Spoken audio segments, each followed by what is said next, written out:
നമസ്കാരം. ഈസ്റ്റർ ദിനത്തിൽ യുക്രൈൻ യുദ്ധത്തിൽ താൽക്കാലിക വെടിനിർത്തൽ പ്രഖ്യാപിച്ച റഷ്യ. ഇത് സംബന്ധിച്ച് റഷ്യൻ പ്രസിഡന്റ് വ്ളാദിമിർ പുടിൻ സൈന്യത്തിന് നിർദ്ദേശം നൽകിയതായി രാജ്യാന്തര വാർത്താ ഏജൻസികൾ റിപ്പോർട്ട് ചെയ്തു.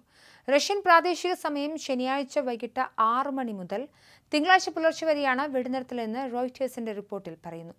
മനുഷ്യത്വപരമായ പരിഗണനകളുടെ അടിസ്ഥാനത്തിലാണ് ഈസ്റ്റർ ദിനത്തിൽ വെടിനിർത്തൽ പ്രഖ്യാപിക്കുന്നതെന്ന് റഷ്യൻ സൈനിക മേധാവി വലേറി ഗെറസിമോവിനോട് പുടിൻ പറഞ്ഞെന്നാണ് റിപ്പോർട്ട്. യുക്രൈൻ തങ്ങൾ മുന്നോട്ട് വെച്ച മാതൃക പിന്തുടരുമെന്നാണ് പ്രതീക്ഷിക്കുന്നത്.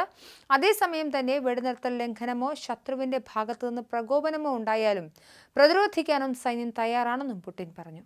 അതേസമയം യുക്രൈൻ വെടിനിർത്തലിനോട് പ്രതികരിച്ചിട്ടില്ല. ശനിയാഴ്ച വൈകിട്ട് മുതൽ ഞായറാഴ്ച അർദ്ധരാത്രി വരെ റഷ്യയുടെ ഭാഗത്തുനിന്നും വെടിനിർത്തൽ പ്രഖ്യാപിക്കുകയാണെന്ന് Russian chief of staff Valery ഗെരസിമോവുമായുള്ള സംഭാഷണത്തിനിടെയാണ് പുടിൻ ടെലിവിഷനിലൂടെ പറഞ്ഞത്.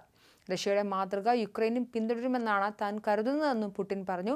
വെടിനിർത്തൽ കാലയളവിലെ യുക്രൈന്റെ നടപടികൾ സമാധാനപരമായ ഒത്തുതീർപ്പിനുള്ളവരുടെ താൽപര്യം എത്രത്തോളമുണ്ടെന്ന് വ്യക്തമാക്കുമെന്നും അദ്ദേഹം പറഞ്ഞു. അതേസമയം യുക്രൈന്റെ ഭാഗത്തു നിന്നും വെടിനിർത്തൽ ലംഘനങ്ങൾ ഉണ്ടായാൽ അത് നേരിടാൻ സൈന്യത്തെ സജ്ജമാക്കുമെന്നും പുടിൻ നിർദ്ദേശം നൽകിയിട്ടുണ്ട്. കഴിഞ്ഞ മാസം US പ്രസിഡന്റ് ഡൊണാൾഡ് ട്രംപുമായുള്ള ഫോൺ സംഭാഷണത്തിന് പിന്നാലെ യുക്രൈനിലെ ഊർജ്ജ വിതരണ സംവിധാനങ്ങൾക്കെതിരായ ആക്രമണങ്ങൾ 30 ദിവസത്തേക്ക് നിർത്തിവെക്കാൻ പുടിൻ സമ്മതിച്ചിരുന്നു. എന്നാൽ ഇതിനുശേഷവും ആക്രമണങ്ങൾ ഉണ്ടായതായി ഇരു രാജ്യങ്ങളും പരസ്പരം ആരോപിച്ചിരുന്നു. 100-ലധികം തവണ യുക്രൈൻ തങ്ങളുടെ ഊർജ്ജ വിതരണ സംവിധാനങ്ങളെ ആക്രമിച്ചുവെന്നാണ് പുടിൻ കുറ്റപ്പെടുത്തിയത്. അതേസമയം യുക്രൈൻ വിഷയത്തിൽ നീതിപൂർവമായ ഒത്തുതീർപ്പിന് ശ്രമിക്കുന്ന അമേരിക്ക, ചൈന ഉൾപ്പെടെയുള്ള രാജ്യങ്ങളുടെ പരിശ്രമങ്ങളെ പുടിൻ സ്വാഗതം ചെയ്തു. മോസ്കോ എപ്പോഴും ചർച്ചകൾക്ക് തയ്യാറാണെന്നും പുടിൻ വ്യക്തമാക്കിയിട്ടുണ്ട്.